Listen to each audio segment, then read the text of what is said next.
It's an interesting time for business.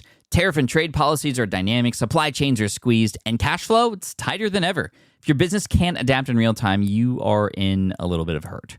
So how do you get full visibility and adapt in real time? Over 42,000 businesses trust NetSuite by Oracle, your AI-powered business management suite. It brings accounting, financial management, inventory, and HR all under one roof. NetSuite is the #1 cloud ERP for a reason. It's your single source of truth, giving you the data and control you need to move quickly. Real-time forecasting helps you move into the future with confidence, and with AI built in, you can automate the busy work and focus on strategy. NetSuite helps you see what's stuck, what it's costing you, and how to pivot fast. If I were running a business with a lot of moving parts, I'd use NetSuite for full control over everything. Tame the chaos with NetSuite. If your revenues are at least in the 7 figures, download the free ebook, Navigating Global Trade, 3 Insights for Leaders at netsuite.com/SPI. That's netsuite.com/SPI. The perfect product launch. It's the goal for every brand marketer. High heat, fast sellout, and fans posting recipes like trophies. What do Sydney Sweeney's soap drop, Taylor Swift's tickets, and your next launch have in common? Well, they're not bought, they're bragged about. Fanfare turns your drop into a moment. Fanfare cues real fans, blocks bots, and builds launch experiences worth screenshotting. Want hype without the heartbreak? Get Fanfare's 5-step hype drop playbook with our proven success formula and make your next launch unforgettable at fanfare.io/playbook. Again, fanfare.io/playbook. Are you doing brave work every day? Are you doing work that you're proud of every day? And I realized if I were to start over today, would I be doing things the way I'm doing them? And the uncomfortable answer that I came to when I asked myself that question was no, I wouldn't. I would be doing things very differently. And the next logical question then was, well, then why are you doing them that way? And the answer was, well, because it's convenient, because we have an audience, because I have a brand. And I realized that I can't be someone challenging people to be a brave, authentic voice in the world if I'm not willing to be a brave, authentic voice doing work that I'm proud of. Every once in a while, we love to host a roundtable discussion, not just with myself and a guest that we're sort of interviewing to learn more about their business, but we love to bring experts and industry leaders here on the show to talk shop, to talk about what's happening now, the changes that are happening in the world, and how to react or how to pivot around them or through them sometimes. And today we have some incredible guests. We have, of course, Matt, who you know, Matt Gartland here at SPI. So he and I are here, but we have Jason Feifer, our expert in residence inside of SPI Pro. If you don't know who Jason is, he is the editor-in-chief at Entrepreneur Magazine. He's also the author of an incredible book called Build for Tomorrow, an action plan for embracing change, adapting fast, and future-proofing your career, which is awesome. And he's got one of the most active LinkedIn accounts that you could ever follow in the world of business. So definitely check out Jason Feifer on LinkedIn. And a special guest today, Todd Henry. Todd is incredible. He's an author. Where do I even start with Todd? He is an incredible creative. He, in fact, wrote a book called The Accidental Creative, How to Be Brilliant at a Moment's Notice. And that is one of his older books. He has a book that really hit home for me called Die Empty, Unleash Your Best Work Every Day. And then his new book, The Brave Habit. He has a number of other books as well, but The Brave Habit is one of his newer books. And so I highly recommend you check him out. But we have him on with us today to talk shop. He's going to be talking a lot about branding and the things that he's focused on in his business. And together, we discuss business and branding and changes that are being made in each of our businesses today to help you. So just be a fly on the wall, listen in. I hope you enjoy this conversation. Again, Todd Henry from toddhenry.com, Jason Feifer from jasonfeifer.com, and then also, of course, Matt and I over here at SPI. And I'm going to have Matt lead the conversation for us. So here he is, Matt Gartland and guests. You're listening to the Smart Passive Income Podcast, a proud member of the Entrepreneur Podcast Network, a show that's all about working hard now so you can sit back and reap the benefits later. And now your host. He believes that everyone should find a community online they can call home. Pat Flynn. Hey everyone, it's Matt. We are back with another special roundtable episode. So as always, Pat is here, Jason Feifer is here, and today I'm thrilled to welcome our special guest, Todd Henry. Thank you so much for being here. Oh, it's so good to be here. It's really good to see you again. See you, Pat. And Jason, it's good to meet you. Likewise. We've never connected. It's good to meet you. It's deeper into 2024. So, we're well past Happy New Year, but yeah, it's been already a fast start. You have a lot of things in the works, Todd, that I'm excited to kind of weave into the conversation today. But before talking about 2024, you especially have been on the internet in the creative space generally, even before the word creator kind of got out there. I want to say from like 2007, you could probably help me with the exact year. When exactly did you get your start? Yeah, so I started the podcast in 2005. So I was kind of a latecomer to the podcasting game. I honestly, I am not kidding. Like I thought I was late to the game because I was like, oh man, there are like hundreds of podcasts now. Like it's too late. Like it's too saturated, which is just kind of hilarious.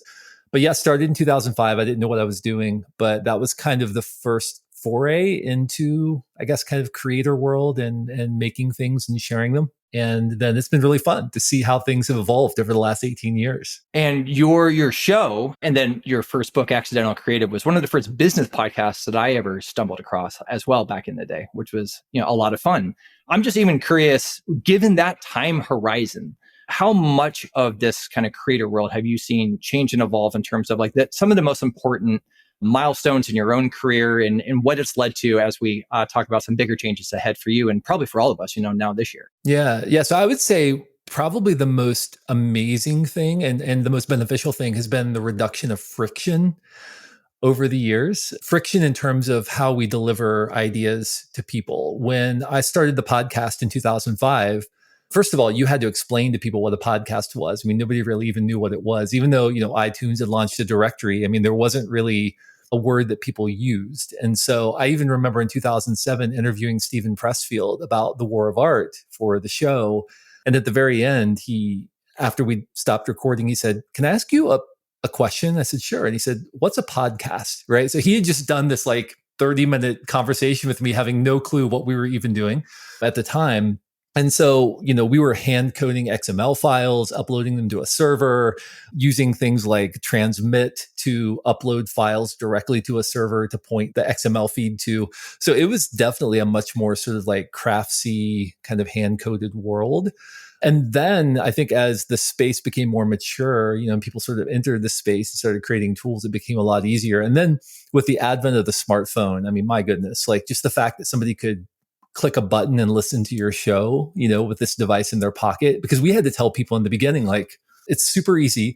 You're going to drag these files over a FireWire cable to your iPod, right? And then you can take them with you anywhere you want to listen. It's just so easy. I mean, it's like so crazy how we had to sort of overcome that friction. And so the beauty today, and also in some ways kind of the terror of being a creator today, is how frictionless it is to start, and also how frictionless it is for people to discover things, because that means they're constantly looking for new things. Yeah. And to maybe throw already a spicy question into the mix, like, is that always a good thing, right? Maybe it's net positive, but net positive might suggest that there's some downsides as well. Pat, maybe I'll throw that to you as a starting point. SPI got its start in 2007, 2008. So not that long after Todd got started. Curious on your reflections on some of the friction points and kind of where things are today. I mean, you were bringing back bad memories, Todd, when it came to producing podcasts, because I mean, it was a nerdy, hard thing to do. And, I had to kind of hack my way into figuring out how SPI could get out there in the world. And thankfully, by that time, smartphones did exist and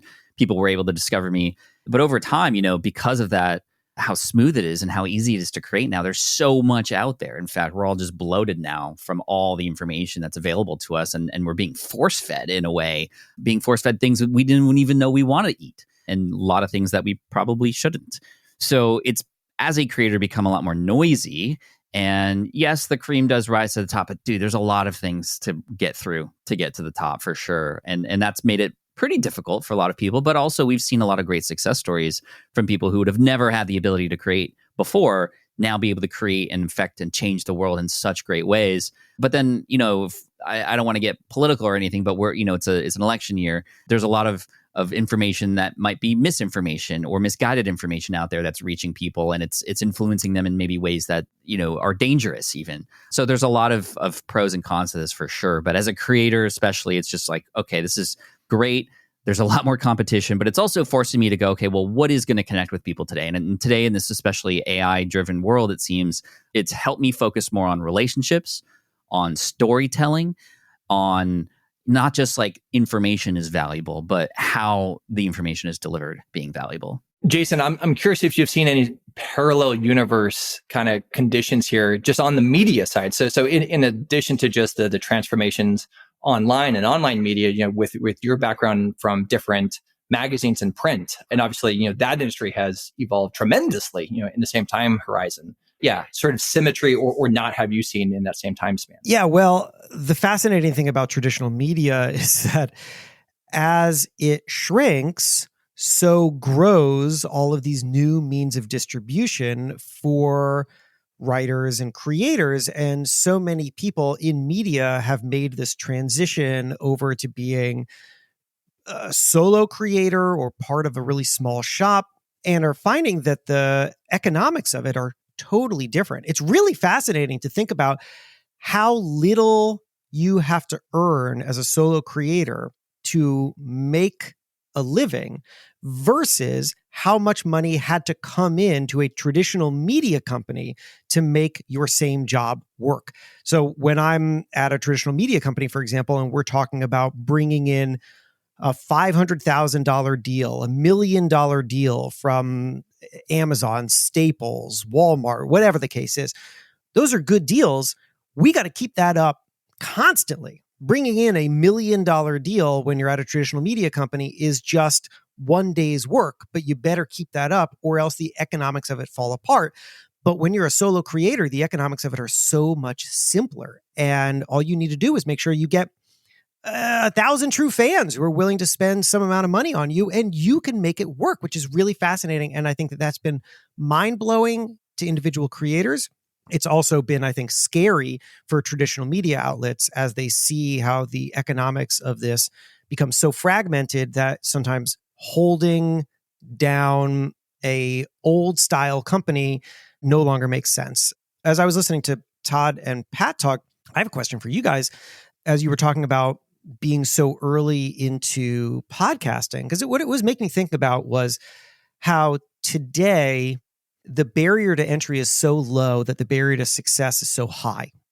And you have to be incredible, not just in the content that you produce, but you have to be incredible at knowing how to distribute that content and how to draw more audience. I tell people all the time, being good at content is no longer good enough, because if you put 100% of your energy into creating something great, no energy is going into figuring out how to get that in front of people, and people won't just find it themselves because there's too much noise. And so when you look at the people who do it really well at a fame level, Lewis Howes and Gary Vaynerchuk and Sahil Bloom, those guys don't come from content. They come from marketing, they come from advertising, they come from venture, and you can see how those skills are enabling their content to get out there. So here's my question to you. You got into the podcasting game so early that there was tremendous friction, and therefore there wasn't a lot of competition. That has worked out really well for you because it turns out that you picked the right ship. But right now, today's creators are being presented with lots of other opportunities where there's a lot of friction and not a lot of competition. You could, for example, have been one of the first people to join Blue Sky or some of these other, sort of smaller social media networks where you could have established a beachhead, or any of these other kind of emerging technologies where you can get your name out there. The problem is that you don't know which you're going to win and which are going to be worth your investment, because sometimes you can invest a lot of time in being in a platform that just completely collapses and it was worth nothing. How would you advise people to pick which high friction platform or mode of creation is worth it? Why invest your time in something that's early if you don't know if it's going to pay off? What initially attracted me to podcasting was this felt like the confluence of a lot of trends I was seeing, right? Like you saw blogging really take off, and that was kind of disrupting traditional media. And there were all these platforms like TypePad and all these other platforms are sort of emerging as tools for bloggers to be able to kind of get their word out in the world. Blogspot, whatnot. WordPress was sort of, becoming WordPress at that point. And when Apple made what to me seemed like a sizable investment in podcasting by creating a podcast directory, I realized, okay, this is one of the big players basically saying, we think that there's a future here. And so for me, I realized like, okay, this isn't just going to be me screaming into the wind. There's a distribution method for me to get this out into the world. And there are enough people interested, obviously, that Apple's putting significant money behind it to create an infrastructure to support it. A lot of these kind of new platforms that are out there, they seem exciting initially. I know a couple of years ago, everybody got really excited about Clubhouse. This is going to be a thing and it's going to be exciting. And then it kind of like during COVID was great for a while and then sort of came and kind of went a little bit. And you didn't really see that same sort of like the industry sort of coming around it and saying, this is going to be a thing now, right? Like live simultaneous audio is going to be a thing that we're going to do. It didn't really fit a need that most people feel, but I think a lot of people felt that need of time shifted audio. So I don't have to listen to the radio all the time, or I can get expertise from someone. And it may be some of the early podcasts were terrible quality, right? Like I listened back to some of my earliest episodes and I'm like, oh my gosh, I can't believe I even put that into the world. But people didn't really care because at the time it was like ham radio. It's like, I can't believe I'm listening to a guy in Russia right now, like over the radio. This is incredible. That's kind of what early podcasting felt like. It's like, I can't believe I'm listening to some dude in California talk about like what's going on in Silicon Valley. Anyway, so that would be my advice would be look at like, what are the other trends that are sort of confluent and who's putting a lot of money behind it. And that's always a good way to sort of choose a platform, but it also has to mesh with your voice. Like it has to be something that you personally feel like, okay, this is something I could crush. This is something I could do really well. Don't just jump in because there's momentum if you don't think you can do it well. I love that answer, Todd. It reminds me of, I'm not into real estate. I have property, but I'm not like all in on it. But I know a lot of people who are, and they say, you know what? And this isn't advice, and this is just what I heard. I'm not a professional. They were like, a great place to invest real estate in is find where the new Starbuckses are going up, because those are signals that those are growing communities and they want to be able to serve those growing communities. And I was like, that's really smart. I'm not that smart. My thinking was, well, I just want to connect with my audience. That's always been the basis of like the creation that I do. How can I best connect with my audience? And if my audience happens to be all flocking over to Clubhouse because that's what the thing is right now, then I'll go there. I will follow. However, I know that might be a short-lived thing. So what do? This is very tactical. Get them on an email list. I can't tell you how many times that I got to just knock everybody over the head with that advice, but that's so important because once technology A drops off and technology B comes, well, then I can just use email to bring people who were with me on A on over to B, and then over to C, and over to D. And this is where those true fans come in, because the fans don't care where you're at. They're going to follow you wherever you go. And so that's kind of my thinking around it as well. So I think if you combine those two, it could be something really powerful. And I don't want to sound like a broken record, but get them on an email list. Yeah. I just need to flex for a second, which is that Todd said ham radio. I have a actual ham radio license, KD4DYV. It was a hobby when I was a teenager. No way. And I still, I don't use it anymore, but I still have it. So thank you for shouting out ham radio. Okay, now I'm done. I love that. No, that was totally worth it. As the springboard, think about assets as a business owner, especially these days with the proliferation of different tech platforms and the increasing fragmentation of those platforms. What do you ultimately own? And where are you building? Do you own the thing? Right. So take social and now all the channels and the fragmentation there, right? You don't really own your audience. Those things can change. There's even, new policies being discussed and debated, at least here nationally. Like it's an interesting thing to think about as an asset to your business. And, is it worth the time and the energy to build that asset if it could go poof one day, with given technologies and trends and policy, debates that are happening, right? So going back to Pat's point, like the email list kind of remains, at least for online based businesses, one of your kind of just golden assets, that you can build. Anything that you can invest in that way, where you have a stronger chance of actually retaining that asset, then that's what I would continue to think critically about and index on based on current tech as well as future tech that's coming out. And then another thing that might overlap with that is, trying to shorten the distance between you and the dollar, your customer. And the more that you can be more direct and direct revenue with the people that you're serving the most, versus sort of like daisy chains or lagging sort of business models where there's intermediary, say like with advertising, even for us that are in, not even traditional media, Jason, but just like creators, right? They have sponsorship deals and things that are using third party upon third party, right? And there's this crazy daisy chain effect to kind of eventually get the cash. The more that you can move, I think, especially these days, into a more value-based, exchange-based relationship, right? Where you're delivering such value to someone that they are willing to throw money at you, right? Like, that is great. Like, if they're willing to give you dollars, right, in exchange for the thing that you're making, whether that's a premium version of your email and you're using Substack or Beehive or something like that to do that, or if you're using, even with podcasting, like Supercast, right? You can create a premium feed there.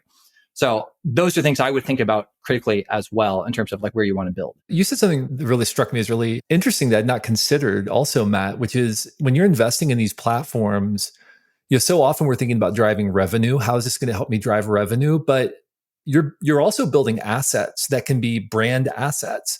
And the beautiful thing about podcasting specifically, or creating videos or doing something like kind of in that creator maker space, is nobody has to know how many people are listening to your podcast, and yet they can be corroborative brand materials when it goes time to make a sale. If people are coming to your website and you have really great audio content on your site, they might listen and say, I want to buy from this person. Even if 50 people listen to that podcast episode, it doesn't matter as long as it's good content that helps people, sort of helps build credibility, becomes a brand asset for you. So that's something else to think about. Like, if you're investing 30 hours a week into making Instagram stories that are going to be gone in 24 hours, you have a very short window in which those assets are going to help drive business growth. But if you're creating long-standing evergreen assets like podcasting, videos, things like that, that can stand forever as a brand asset to help drive your business. And what you guys are saying here reminds me of advice that I have been giving people in the media industry for a while now, which is to ask this question: what is content for? I like the question, what is it for everything that you do, everything in your business? What is it for? It should serve some very clear purpose, and you should ask it constantly because the purpose may change. If you asked decades ago, what is content for? Well, the answer, if you were running a magazine, would have been pretty simple. Content is for monetization. There's two ways to do it. You can sell ads against it. You can sell subscriptions to it. But now, I'll tell you guys, as someone who runs a traditional media brand, it's a lot harder to monetize content. I mean, we still do it at Entrepreneur, but it's not as easy as it was decades ago. There's fewer advertising dollars around because most of it's getting gobbled up by the likes of Google and Facebook. And there are fewer people willing to pay to subscribe because there's so much free content out there. So if content isn't for monetization, is it for something else? Is it for anything? I think, yes, it's for relationships. That's what it's for. Content is for relationships. Why does Red Bull pour the amount of money that it does into creating content? Is it because they want to be a media company? No, it's because the media builds relationships. And then once people feel really good about Red Bull because of the content, they buy Red Bull, the actual drink, which is where the money comes from. When you build great relationships through content, people are more interested in what you have to offer. They trust you more. They're more willing to engage with you. They see how you fit into their world and how you can solve problems beyond just the content. I mean, Pat, tell me if I'm wrong here, but I would say that is the very premise of the business of SPI. Or the content originally drove relationships, and then you were able to build a great you and then Matt were able to build a great business on top of that. And that idea applies not just to traditional media brands, it applies to individuals too. When you are putting content out in the world, you are not just putting content out in the world. You are creating relationships. You are building trust. And once you have that, that is just the beginning of the relationship. Yeah, Todd said it. You just said it. It's this word, credibility. The content creates credibility. And where my mind goes with relation to that, the trust building, the KLT, know, like, and trust kind of formula is, well, what is credible? It's becoming harder and harder to discern what is credible nowadays because of a lot of things we're seeing. I don't know if you've caught wind, probably did, of OpenAI's Sora. Now video is not even credible, right? So the question is, how do we, as we continue on as creators, as thought leaders, how do we remain credible? And there's a number of things around that. For me, it's just a lot of sharing what is happening in the moment. that to me is a really easy way to share credibility because it's not stuff that I'm making up. It's not just a regurgitation of information. It's new things happening in real time. This is why live streaming is so powerful. And I feel like live streaming is going to be even more powerful because live streaming AI is going to be maybe the last stone on that pillar. But, video AI, you could be watching somebody and not even know if they're real anymore. So people are going to be losing trust even in video format at this point. This is why I think podcasting still will remain king over time, is because it's the conversation that is, the human elements that go with it that I don't think will ever be replicated and become more important for us to build and establish those relationships. And so sharing things as they're happening in real time, if possible, and conversations are always going to be sort of key components. And I think should, be doubled down on moving forward, at least personally. What I find really interesting as a through line I see in a lot of this is how do we stay then current with some of these existential forces? Like the market itself is constantly changing and moving. The technologies are being innovated. Consumer interest and consumer demand, especially for online things post-pandemic, right, have evolved. And we've been at this for a long time now, right? So it's the notion of like, how do we reinvent ourselves either in small ways as almost like a commitment to a discipline of change, continuous improvement, right? But then also in big moments concerning business model, concerning what is our brand and brand name. Todd, if I could throw to you, like, again, you've been out there since 2005. Accidental Creative has been sort of your flagship, if that's the right, contextualization of it. And you're in the throes this year of making a really big sort of reinvention of brand and some other things. So I'd love for you to maybe even kind of step into that and lead us in. Like, how have you thought about trying to, again, stay current with these things, reinvent along the way? And I guess, how does that speak to your then vision of the future? I could speak for 2 hours about this, so I'll try to be very succinct. But I wrote a book last year called The Brave Habit. I've been working on it for 7 years. And one of the things in the book that I challenge people to consider is, are you doing brave work every day? Are you doing work that you're proud of every day? And I realized one of the questions I asked was, as I was writing the book, I challenged people to ask is, if I were to start over today, would I be doing things the way I'm doing them? And the uncomfortable answer that I came to when I asked myself that question was, no, I wouldn't. I would be doing things very differently. And the next logical question then was, well, then why are you doing them that way? And the answer was, well, because it's convenient, because we have an audience, because I have a brand, because I have, at that point, 6 books that I've written under this name. And some of them have done very well. And I've spoken all over the world to like millions of people at this point. And, so I sort of had this momentum. And even with the podcast, would you be doing the podcast the way you're doing it? The answer was no. But the reason I'm doing it that way is because, we have 6 figures of advertising revenue that we'd have to forego if we decided to go a different direction. And I realized that I can't be someone challenging people to be a brave, authentic voice in the world if I'm not willing to be a brave, authentic voice doing work that I'm proud of. And so we decided to reinvent the show after 18 years, renamed it Daily Creative, which was something I'd been doing a show called Daily Creative for a handful of years, and then sort of sunset it in 2018. So we kind of revitalized that brand and brought it back with episode 1 on January 1st of 2024. So we're now on episode 9 after 18 years of Daily Creative. But the reason was that I realized in some ways the listening audience for what I do has changed quite a bit. And people are looking for something that's a little bit more story driven, a little bit more narrative driven, a little bit more produced, something that will sort of take them on kind of a guided journey. And so we reinvented the show as kind of a narrative storytelling format where maybe like the last episode was about collaboration, and we had Austin Kleon and Kim Scott and Charles Duhigg. Like we had several voices mixed into this episode, interwoven with like some cool stories and other stuff that sort of keeps people's attention.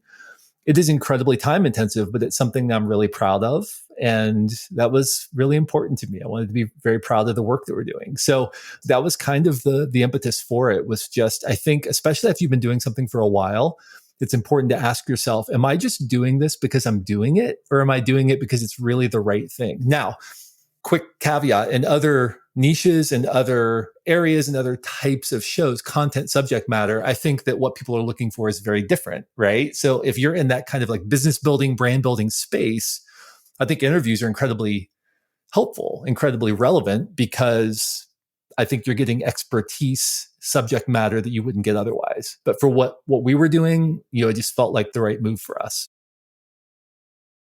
With running your own business, legal questions always come with the territory. Like, can I use this contract or agreement? What do I do if a client doesn't pay? Am I even structured the right way for taxes? Instead of Googling your way through legal landmines, imagine having a law firm ready to address your business's legal needs without the sticker shock. That's what you get with Legal Shield's small business plans. Legal Shield helps entrepreneurs access real legal help on contract reviews, collection letters, business formation guidance, and even help navigating IRS audits. Members can schedule consultations, upload documents through the app, and get support from a provider law firm that knows small business laws in your state. Plus, consultations on taxes or trademarks help you stay ahead of potential problems. And if a client is late on a payment, Legal Shield steps in with professional collection letters so you can protect your hard-earned revenue, all for a fraction of the price of hiring a lawyer on your own. Go to LegalShield.com/SPI or call 833-570-9980 to learn more and get big business legal support without a big business budget. That's LegalShield.com/SPI. Hiring shouldn't be a hassle or a drain on your budget. Upwork is your one-stop shop to find, hire, and pay top freelance talent, saving you time and keeping costs in check all in one place. Companies at every stage turn to Upwork to get things done and find more flexibility in the way that they staff key projects and initiatives by assessing a global marketplace filled with top talent in IT, web development, AI, design, administration support, marketing, and more. And I've personally used them myself and can vouch for them. Posting a job on Upwork is easy. With no cost to join, you can register, browse freelancer profiles, get help drafting a job post, or even book a consultation. From there, you connect with freelancers that get you and can easily hire them to take your business to the next level. Upwork makes the entire process easier, simpler, and more affordable with industry-low fees. Post a job today and hire tomorrow with Upwork. Visit Upwork.com right now and post your job for free. That is Upwork.com to post your job for free and connect with top talent ready to help your business grow. That's UPWORK.com, Upwork.com. Go there now. Pat, we've been riffing internally, just even maybe very broadly speaking, around similar themes. I'm kind of just curious, like how you think about, again, the longevity of at least the show, let alone like our full body of work, right? That the team helps us produce. So I'd love your opinion on that. I mean, it's been 15 years now since SPI began, and the show's been up and running for 800-ish episodes at this point. That question of, am what I doing is, like, if I were to start over, would I be doing what I'm doing now? Or am I just doing it because I'm doing it? I mean, that's going to be an eye-opener for a lot of people, Todd. Like, that is a huge question. And asking ourselves that every once in a while, perhaps even once a year, is probably a smart thing to do. And then combine that with, okay, 10x is easier than 2x. Like, okay, maybe I should be doing something much bolder, much bigger, much braver. And I feel like we at SPI have done a really good job of that lately. We boldly went into community and had community become our focus. When we had been doing online courses for so long, we actually, on paper, took a hit financially because it was easier and to make money by selling one-off courses rather than a monthly membership. However, we knew that this was the right thing to do for our audience. And, over time, we've seen that it definitely was the right decision. And it also makes more sense long-term financially for us as well. And it makes sense for our audience too. So I feel like that was a big momentous moment. With the podcast, we're thinking of a rebrand for it as well, because is it passive income anymore? We almost don't even say that word anymore because it has almost a negative connotation. It almost feels unreal. And the reason I chose passive income as a keyword in 2008 was because you wanted to be number one in Google for high-ranking search terms. That's literally why I chose that. I just put the word smart because everybody else using that word was scammy and scummy. And I wanted to show people how to do it the smart way. Now, when we try to get brand deals, sometimes they're like, passive income, this sounds a little weird. I don't know if I want to put my money into this brand. So we have to make some changes potentially to accommodate for the times and changes there. And I think the word passive income is not even a real thing in terms of long-term, forever passive income. Everything is going to be active at some point. So anyway, that's where my mind goes, Matt. It's just interesting how things change, and a lot of people resist change, but I'm trying to embrace it. I'm trying to understand that change is good, especially if you have the right intentions behind it. Jason, I think you were going to chime in as well. Would love your opinion on it. Oh, yeah. So first, I loved what Matt had to say and the driving force behind it. I also love that you have taken on a different texture for your show at a time in which most people now associate podcasts with interviews. People think that podcasts are interviews, which they're not. There are lots of different kinds of shows. But interviews, the reason why most people do them, of course, is just because they're the most low resource way to make a show. It's easy to sit down and have a conversation with someone and record it. And you might think, well, but that's two people. What about one person? But the thing is that having the skill to monologue into a microphone and to be engaging is harder than it is to have a conversation with somebody. And so I have found, very interestingly, I found it for some of the podcasting that I've done, but I've also heard it from a number of other podcasters, is that when people experiment with solo episodes, that the solo episodes tend to do better than the interview shows, which makes a lot of sense if you think about it, because number one, it starts to differentiate you in a marketplace full of interviews. Number two, if somebody's listening to your show regularly, it's not because of the guests. It's because they have a relationship with you, the host. And in an interview format, they actually get the least of you, the host, because you're mostly letting somebody else talk. So when you step up and do solo, you're giving them more of the person that they actually have the relationship with, which is you. And then number three, there's a higher bar because most people can't do solo well. I mean, frankly, most people can't do interviews well either, but everyone does interviews anyway. But, like interviews are a real skill and not everybody has it, which is fine. Jump into it and see what you can do. But to be able to monologue, much harder. And so you are setting yourself apart. And I think it's really interesting to see that. And I think where you're going is probably even the next step beyond, which is how to then be really smart about the production value and the storytelling, because that may be where ears start to really float towards in an ever increasing pool of interviews and rambling solo episodes. Maybe I'm rambling here, but anyway, there's one other point that I wanted to make, which I'll throw out as a point and maybe somebody will want to pick up on. But Todd, the question that you posed there that people should ask, which Pat is totally right, is going to be a real eye opener for people. And it's a powerful one to ask, why am I doing this? It is also worth, as you evaluate, and I found this from personal experience, she'll tell you, it is also worth not just asking this of you, the person making this stuff, but asking, what does your audience really want? And when's the last time you checked in with them? I had a show that I launched in 2015 or something and ran it for a couple of years, podcast, and loved it, poured a lot of energy into it. It was a high production show. And it was a history show, really. It was a show about history and technology. And I always assumed that my audience were history nerds and tech nerds. Then I hired a audience insights researcher, and her name is Rochelle DeVoe, and she systematically reached out to and surveyed a whole bunch of people in my audience and came back to me with this mind-blowing report where she told me that your audience, they're not listening to this show because they're interested in history or technology. They're interested in this show because it helps them feel resilient about the future. Because it was a show about the history of technology and how it drives changes today. And they were listening because it helps them feel resilient about the future. That insight unlocked the next phase of my career. I said, this doesn't have to be a history show. This is a show about change. I started making a show about change. Then I wrote a book about change. Then I built a keynote about change. That became my subject because it turns out that that's the audience I had built all along and I didn't know because I wasn't asking them. So it's really valuable, as Todd said, to be asking yourself, why are you doing this? Are you doing it just because you've still been doing it? But if you have any kind of audience, make sure that you understand what they want and what they see your value as to them. Because weirdly, it may be different than what you think your value is. And when you know what has actually drawn people to you, it will unlock what you can do next.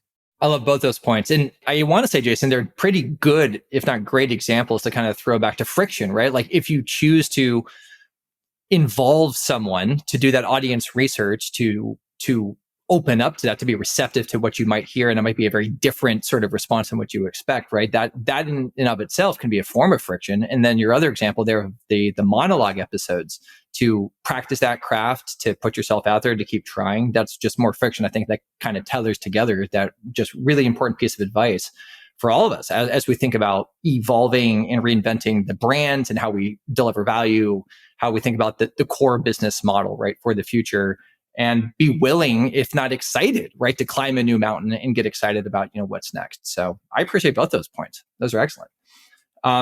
Todd, to kind of even throw back to your book, like it does also kind of bring back, the habit of bravery, which is, the kind of the core concept of the book, which is fantastic. And thank you. And it took you 7 years to get this out here into the world, right? I think you mentioned. So like, why has that journey taken 7 years for you? I'm sure there's a story there. And how does that even also tie into these themes about, how you see the next phase for you and how you even are through the book in the teachings of habits, which is a very different approach than others in terms of how they've approached that same subject, trying to advise us as entrepreneurs and small business owners and creators to really think and even, behave differently. To your first question, I started working on this book in 2016 in the wake of another book I wrote called Die Empty that came out in 2013. I realized shortly thereafter that there was a key topic that I had overlooked, which was bravery, that I didn't even address in this book. When I'm talking to people about how to do work that they're proud of, and I'm like, I didn't talk about bravery in this book. And so I realized that, and then the confluence of that with just some things I was seeing in culture, just some general, what I would consider to be cowardly behavior that I saw happening in culture, both in the business world, the political world, and elsewhere, really got me on this path of trying to identify, okay, what is it that really separates people who consistently act bravely in the face of uncertainty from those who retreat from the moment? And so I started working on that book as I was releasing Louder Than Words. And I continued working on it as I wrote and released Herding Tigers. And I continued as I wrote and released The Motivation Code and as I wrote and released Daily Creative. So really, I had 3 books that I wrote and published in the midst of working on this, because I really wanted to get to the heart of it. I didn't want to just put something out that, there are a lot of books that are kind of like, hey, go do brave things. Just don't think about it. Just go do it. Just jump off the cliff. And I always thought that is really terrible advice for people. There are people who will tell you just go do something because they want to see what happens. They don't care about you. They just want to see what happens, right? Or they know that's what you want to hear. But what I discovered is that bravery sometimes looks like waiting when everybody else is rushing in. Sometimes that's the bravest thing you can do, is actually put on the brakes and say, I don't have a clear vision. I don't yet have the agency. And so I'm going to wait. Sometimes bravery looks like letting go. It means something's working really well, but I need to let go of it so I can move on to what's next, even though it's not really perfectly clear yet what next might be. But I know this is the right moment, or else I'm just going to stagnate. So I wanted to really get to what felt like a deeper layer of understanding of what bravery is. And the more I did that, I realized, we tend to think there are some people who are brave and some who aren't, but really bravery is kind of a muscle. It's a habit that we develop. And as we do that in small ways, it prepares us for those bigger moments. We tend to look at people like Pat and like Jason and like other entrepreneurs that we know, and you, Matt, and other entrepreneurs that we know, and think, well, they're just built differently than everybody else. They just have this bravery muscle that nobody else has, and they just take these big, wild leaps. But the reality is, most people that you see taking leaps have prepared themselves with years and years and years of small leaps that position them to take that leap. And so by the time they came to take that big leap, it was really just more of a calculated risk in that moment. It was more of a habit that they developed. Doesn't mean it's not scary. It just means that they prepared themselves for that moment. They knew what it felt like to be in that uncertainty. And so that's really what the book is about. And it took me 7 years to get it down to 150 pages, because it originally was, somewhere in the ballpark of like 300 pages. And also, this is my first non-traditionally published book. I self-published it. We had a handful of publishing offers, but the reason I did that is because I wanted it to be 150 pages so I could get it into the world in a way that people could access it. And also, so I could distribute it however I want to. I can give it away. I can give it away at events when I speak, which with a traditionally published book is a lot more difficult to do. The idea is more important to me than sort of having an imprint on the side of the book is kind of what I decided. So so that's kind of where it is. And so that's also part of this reinventing the business thing, right? Like the traditional model for me was get in advance, write a book, put it out, go out and talk about it. And this is kind of a new way of approaching book writing as well. It's amazing to see like the symmetry, at least say with Pat here, where he's done the opposite. We have through SPI gotten several books out there for Pat, but I guess I don't mean to speak out of turn, Pat. This should be your story, but you're working on your first traditionally published deal. I am. And so, that's an inspiring story, Todd. And I'm so grateful for just a quick rundown. I want to talk to you for hours about that because I'm in the middle of the process right now. And it's very different publishing a book traditionally versus self-publish. And the main reason why I'm doing it is just to learn about the process. I did get a nice advance and that was great, but a lot of people had asked here at SPI, like, what's better, traditional or self-published? And I was like, I don't know how to answer that because I've never done the opposite. So we're kind of like seeing each other on crossing roads here. But I think to that point, like we are each on our own different roads. And I think it's important to know where you're going and why. For me, I'm trying to expand outside of entrepreneurship and talk a little bit more self-development and try to reach a different audience in that way. And I love what you said about being able to do what you want with this book. So I'm curious, like, what are your plans for the book in terms of things that you couldn't do before or were harder that you can do now? I know you said give it away for free, but like what other master plans do you have with it? I'm curious. I've been able to give away the audiobook to people who purchase the actual book. I'm able to do that because I own all the rights to the book. Whereas in the past, Penguin Random House, owned the audio rights, or whoever they sold the audio rights to owned the audio rights to the book. So it's nice to be able to have that flexibility.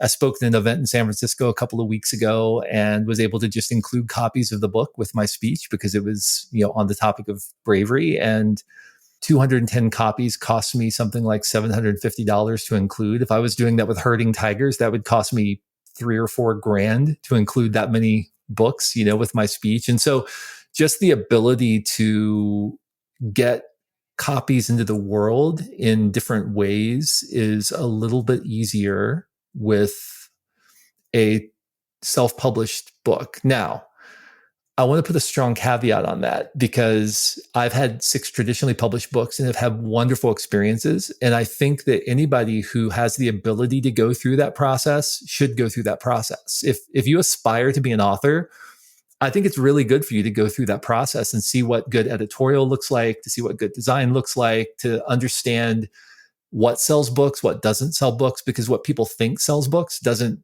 necessarily move books in the way that they think it does. And people tend to think like, I'm going to write a book and I'm going to go on the Today Show and I'm going to, do this like media tour and go to all these bookstores and like do a book tour.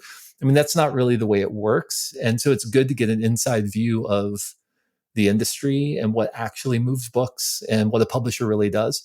I feel like I've had that now 6 times. So I felt equipped to kind of move on and try something different. And by the way, even the way I'm approaching this book launch is very, very different from a traditional book launch, which is typically all about the event of the launch window. And then things kind of fade off. And I'm doing more of a slow burn thing because I can.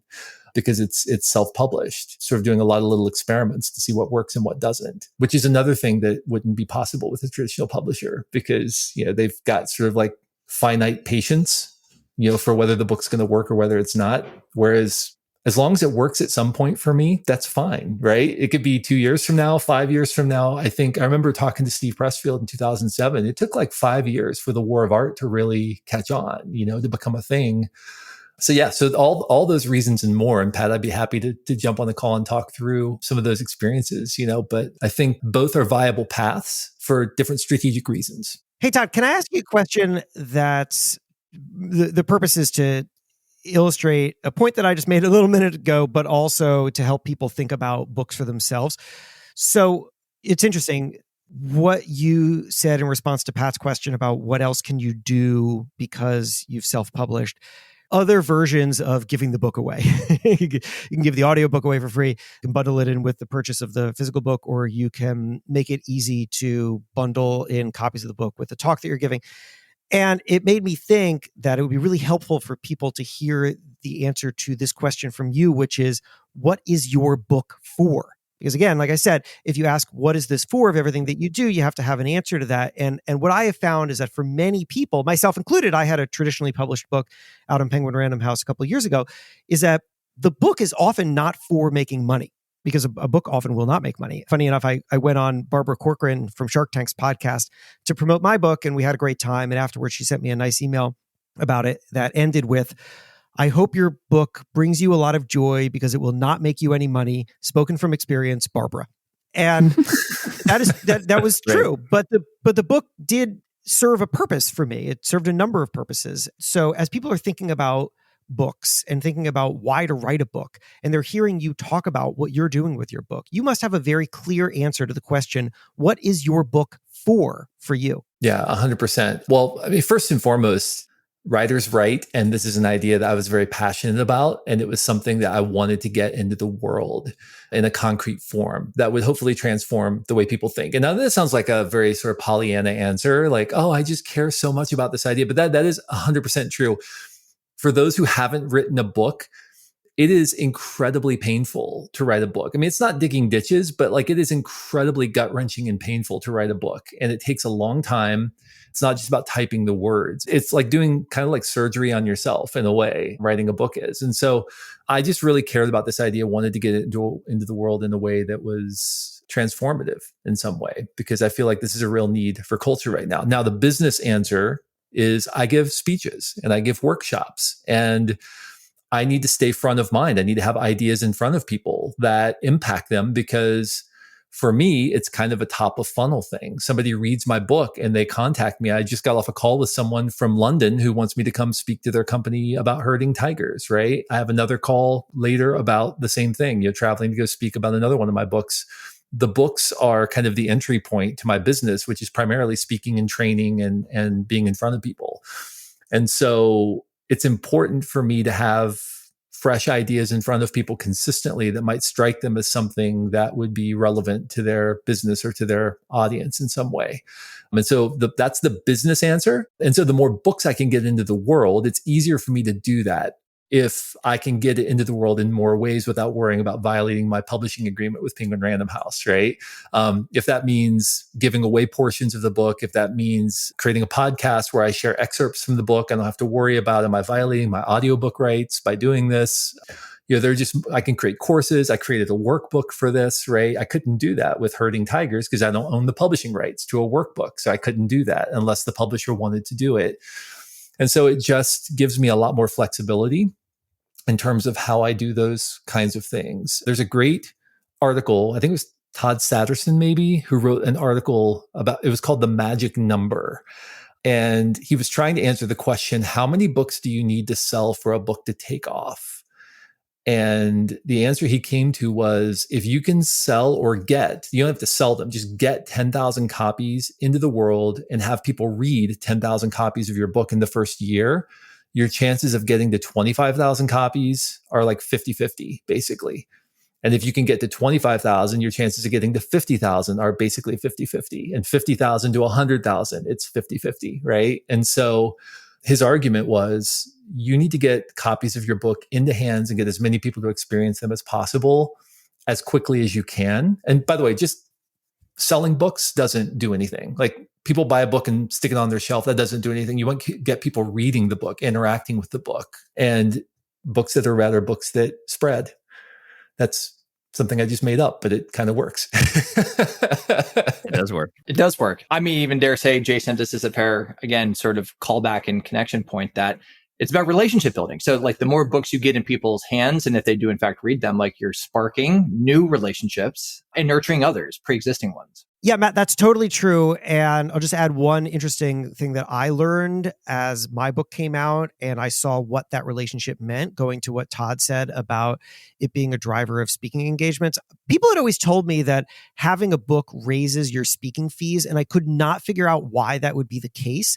And now I understand it, because I had a book come out, and the consistent theme among my best paid speaking gigs is that the person booking me or the person who they are reporting to read my book. That's it. If when I talk to a client and we're talking about a gig and I say, how did you hear of me? And their answer is, I read your book, or my boss read your book, or our board member read your book, the speaking fee is going to be significantly higher. Now, why is that?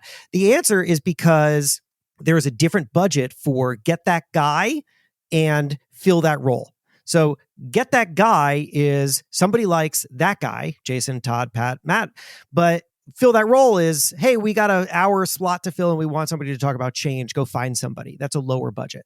So that's a way in which putting something out in the world, developing that relationship, having somebody trust and recognize me and my brand name suddenly means that I get paid more. That was fascinating for me to learn. I think what you said was great, because I understood exactly where you're going with that. So I appreciate that, Jason. But Matt, why don't you close us off and we'll finish from here? Yeah, we're there. Like it always does, it evaporates. Todd, thanks for being our special guest today. We blew past our kind of little fun, 111 kind of segment at the end. No bother there, because the conversation today was just so fantastic. So yeah, that's it, folks. Thanks to Pat and Jason, as always, and all of you listening. We'll have another roundtable in our partnership with Entrepreneur Magazine coming at you here again soon. So thanks for listening today.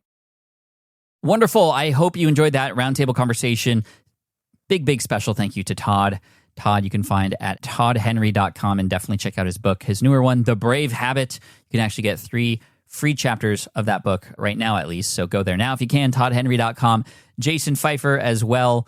Definitely check him out, Jason Feifer, Feifer, so jasonfeifer.com. Jason actually brought his son to Card Party this past June, and it was just so awesome to see him and understand that he has a kid who's also into Pokemon too, and then to see Jason getting into it as well was amazing. And of course, you can see his work with Entrepreneur Magazine as the editor-in-chief over there.